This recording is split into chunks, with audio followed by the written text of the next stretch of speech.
Halo bre, balik lagi di channel ini. Kali ini gua akan membahas film Jakarta versus Everybody, yang dimana film tersebut menceritakan tentang anak muda yang hidup di kerasnya kota Jakarta, sehingga ia pun mencari pekerjaan kesana kemari demi untuk memenuhi kebutuhannya sehari-hari. Lantas, bagaimanakah perjuangannya? Dan seberapa kelam dan buruknya sisi kota Jakarta di dalam film tersebut? Ingat, video ini mengandung spoiler, oke? Gak usah basa-basi, langsung saja ke filmnya. Film dimulai, berawal dari anak muda bernama Dominic, yang disapa Dom, yang saat itu tengah syuting mengambil peran tambahan. Namun akan tetapi karena bayarannya yang sangat kurang memuaskan dibanding peran yang ia ambil, hal itu membuat kerap kali berkelahi dengan pihak sutradara maupun para kru. Bahkan saat itu juga Dom langsung memutuskan pergi untuk tidak melanjutkannya lagi. Sehingga setelah itu ia pun hidup ngeluntang-ngelantung di kota Jakarta tanpa memiliki tempat tinggal dan tanpa memiliki uang yang sangat banyak. Lalu keesokan harinya ia kembali mencoba untuk casting film lagi. Namun kali ini ia malah tertipu. Alih-alih casting seperti model, hal tersebut malah menjadikan dirinya sebagai bahan nafsu seksual oleh seorang gay tersebut. Namun untungnya Dom bisa menyadari dengan cepat akan hal tersebut.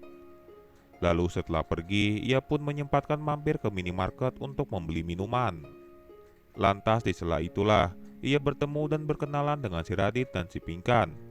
Karena tanpa sengaja telah membantu mendorong mobilnya kala itu yang sedang mogok.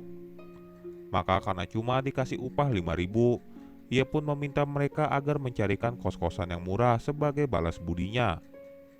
Lalu singkat cerita mereka pun mendarat di sebuah rusun. Lantas setelah Pinkan mengantarkan Dom ke pemilik rusun tersebut, si pemilik meminta agar Dom harus mematuhi kebijakannya jika mau tinggal di sana.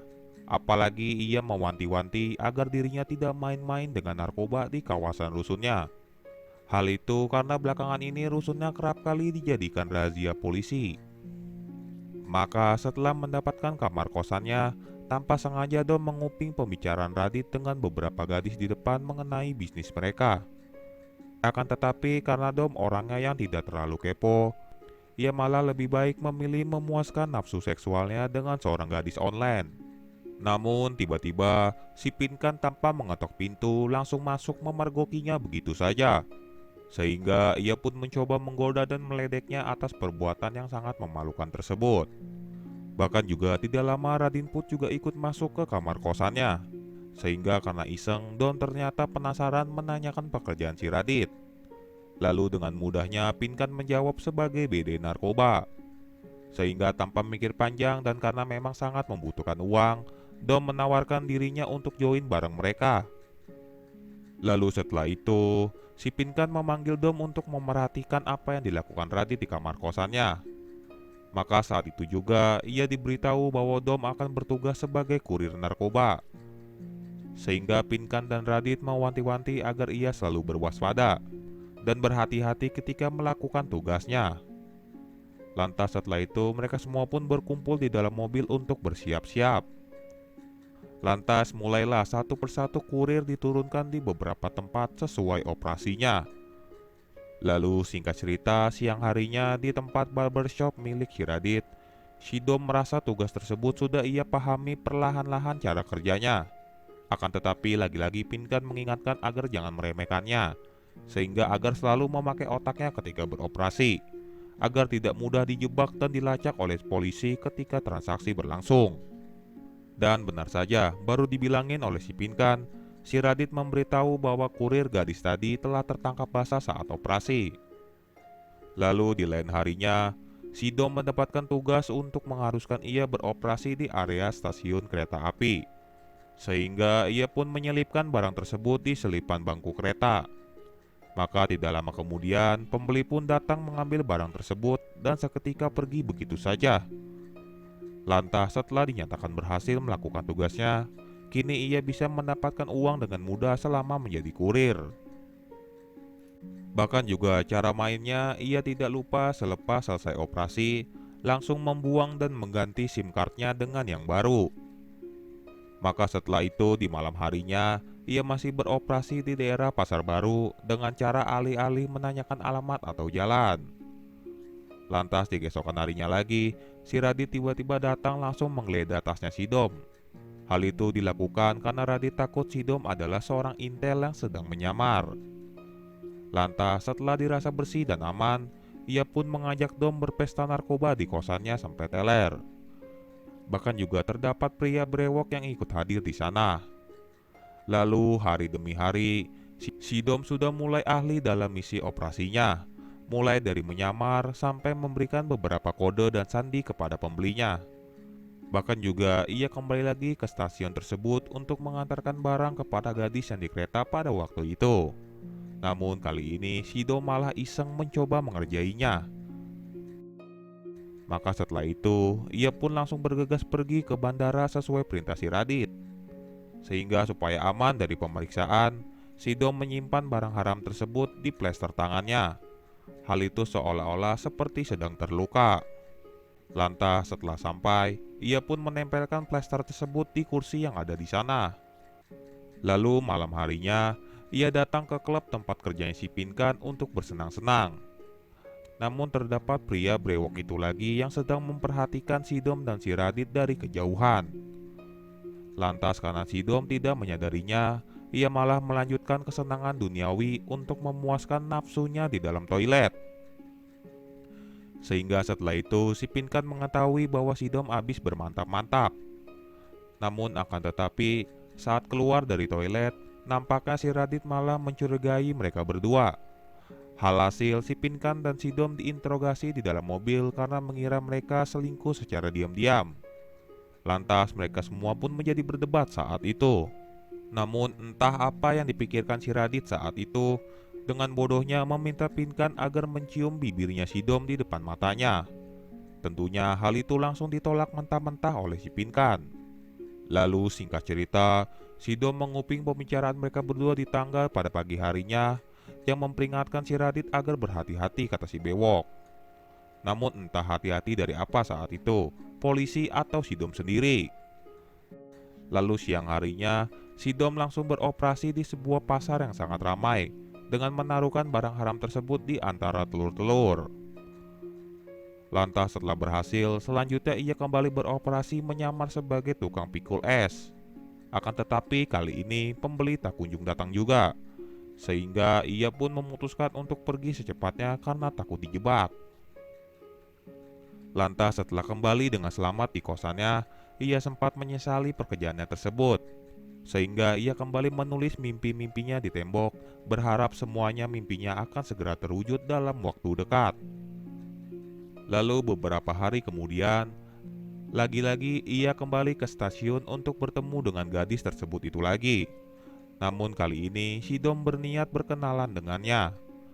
Sehingga kita baru mengetahui nama gadis tersebut bernama Kansa, yang berprofesi sebagai perias jenazah di rumah sakit, sekaligus juga pengguna narkoba. Bahkan baru kenal saja, si Kansa tidak malu dan takut membawa Dom ke kamar kosannya. Sampai-sampai di situ juga ia berganti pakaian di depan matanya. Maka otomatis hal itu membuat Dom sangat-sangat betah untuk berlama-lama. Lantas semua hal ia ceritakan kepada Dom saat itu, mengenai suka dukanya menjalani profesi tersebut, bahkan juga terang-terangan memakai narkoba. Lalu singkat cerita, setelah Pinkan pulang kerja, si Radit malah meminta jatah. Sehingga Pinkan pun hanya melempari celana dalamannya saja. Apalagi saat itu ada Dom yang diam-diam merekamnya di dekat pintu. Lalu besokan harinya, Dom pamit ke Radit untuk melakukan misi, yang kali ini beroperasi ke tempat syuting. Hal itu membuatnya sangat beruntung bisa menemui idolanya si Chico Jericho sekaligus menyempatkan berselfie. Lantas setelah beberapa saat, mereka berdua janjian bertemu untuk makan siang bersama. Sehingga terlihat wajahnya si Dom sangat nyaman ketika bersama Kansa. Lalu setelah kenyang, si Kansa mengajak Dom ke rumah sakit untuk melihatnya ketika merias jenazah. Sehingga setelah pulang kerja, Kansa pun kembali mengajak Dom ke kamar kosannya lagi. Kali ini mereka saat itu bermain suit-suitan.